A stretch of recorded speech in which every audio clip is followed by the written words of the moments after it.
बाहेर पूर्ण बर्फ पडतोय, रस्ते पांढऱ्या चादरीने झाकले गेलेत आणि अशा वेळेला मी एक खूपच इम्पॉर्टंट काम करायला निघालोय. आज हेअर कट करायचं ठरवलंय. पण आजचा दिवस सोपा अजिबात नाहीये.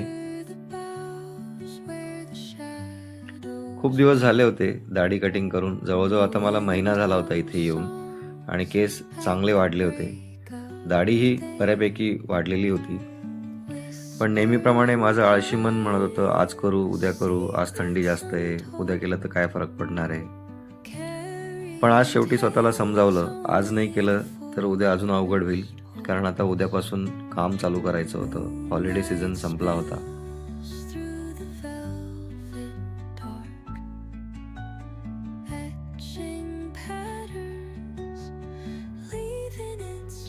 आपल्या नेहमीच्या बस स्टॉपवर येऊन थांबलो. बसची वाट बघत होतो. सगळीकडे येणाऱ्या जाणाऱ्या गाड्यांवरती बर्फ साचलेला बघत होतो.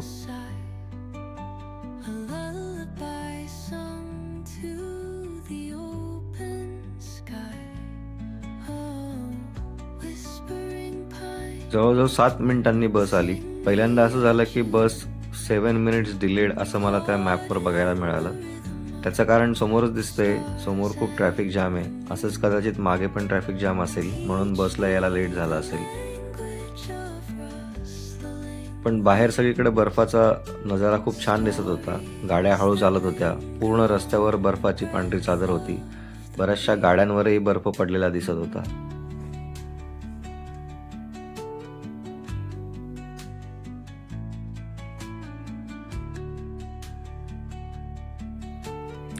सगळीकडे पूर्ण बर्फ जमलेला होता.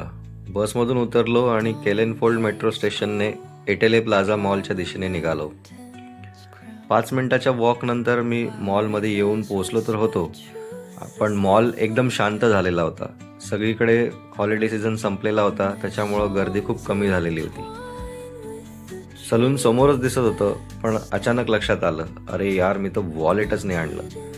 स्वतःचा एवढा राग येत होता. आधीच माझं आळशी मन म्हणत होतं, आज कटिंगला जाऊ नको. त्याच्याहून मोठी गोष्ट म्हणजे आता वॉलेट विसरलो म्हणजे डबल चक्कर होणार. परत तसंच तोंड घेऊन निघालो.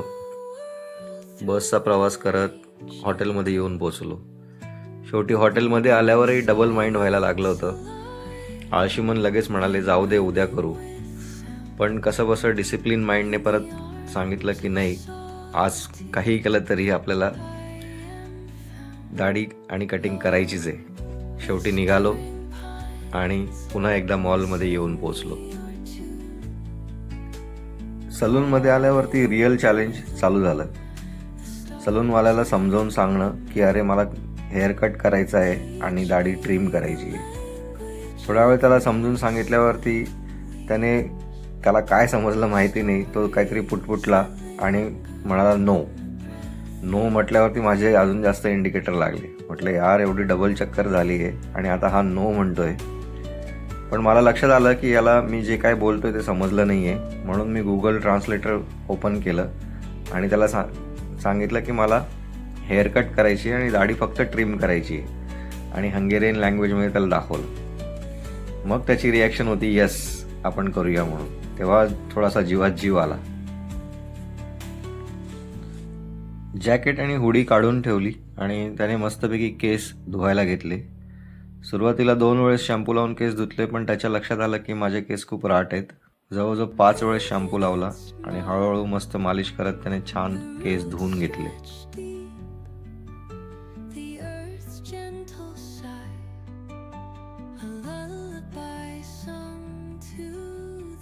नंतर अजून एक चॅलेंज चालू झालं की कशी कटिंग करायची. मग कुठेतरी त्याला एक मी मस्त जुना फोटो काढला आणि दाखवला. त्याला म्हटलं, हे बघ, अशी कटिंग करायची मला, मी असंच दिसलो पाहिजे. मग त्याने थम्सअप दिलं आणि कटिंग चालू केली.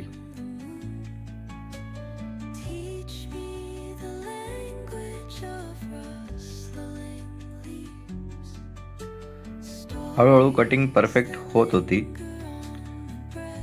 तो पण बिचारा थोडासा घाबरलेला होता सुरुवातीला, पण मी त्याला थोडा कॉन्फिडन्स दिला की अरे, तू खूप छान करतोय, मला अशीच कटिंग करायची आहे. त्याला म्हटलं, तुझी कटिंग खूप छान आहे, तुझ्यासारखीच छान कटिंग करून दे. इथे युरोपमध्ये या लोकांचे व्हिडिओ किंवा फोटो काढणे थोडेसे अवघड जाते. आपण एकदम ओपनली व्हिडिओ रेकॉर्ड करू शकत नाही, म्हणून अगोदर त्यांची परमिशन घेतली. पण तो म्हटला व्हिडिओ काढ, पण माझा स्वतःचा चेहरा नको दिसू देऊ. हेअर ट्रिमिंग वगैरे पूर्ण झालं होतं. कटिंग जरा छान दिसत होती. मग त्याला मी एक्सप्लेन करून सांगितलं की जेवढे बारीक केस तू इथं वरती केले आहेत तेवढेच बारीक मला आता दाढीसाठी पाहिजे. पण दाढी 3 लेयरमध्ये आली पाहिजे. जास्त बारीक, थोडी कमी बारीक आणि एकदमच कमी बारीक. सांगितल्याप्रमाणे त्याने दाढी पण ट्रिम करायला सुरुवात केली. बऱ्यापैकी छान केली त्याने, पण थोडा जास्त बारीक करून टाकली, जी मला नाही आवडली. शेवटी दाढी पूर्ण झाली. मग म्हटलं मस्त एक छोटासा व्हिडिओ काढावा स्वतःचा, थोडीशी शायनिंग मारली पाहिजे ना. नंतर बिल समोर आलं.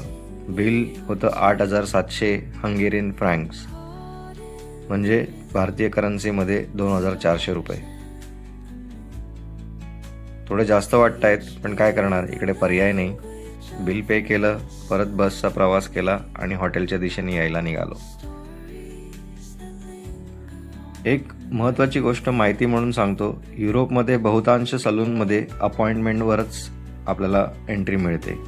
काही ठिकाणी तर 2-3 दिवस आधी, तर काही ठिकाणी आठवडाभर आधी बुकिंग करावी लागते.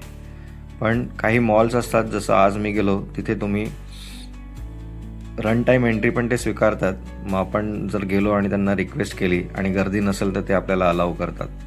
पण बऱ्याच ठिकाणी तुम्हाला जोपर्यंत तुम्ही अपॉइंटमेंट घेत नाही तोपर्यंत तुम्हाला एंट्री मिळत नाही. तर या गोष्टीची काळजी घ्या. व्हिडिओ आवडला असेल तर लाईक, शेअर आणि सबस्क्राईब करा. भेटूया पुढच्या व्लॉगमध्ये. थँक्यू.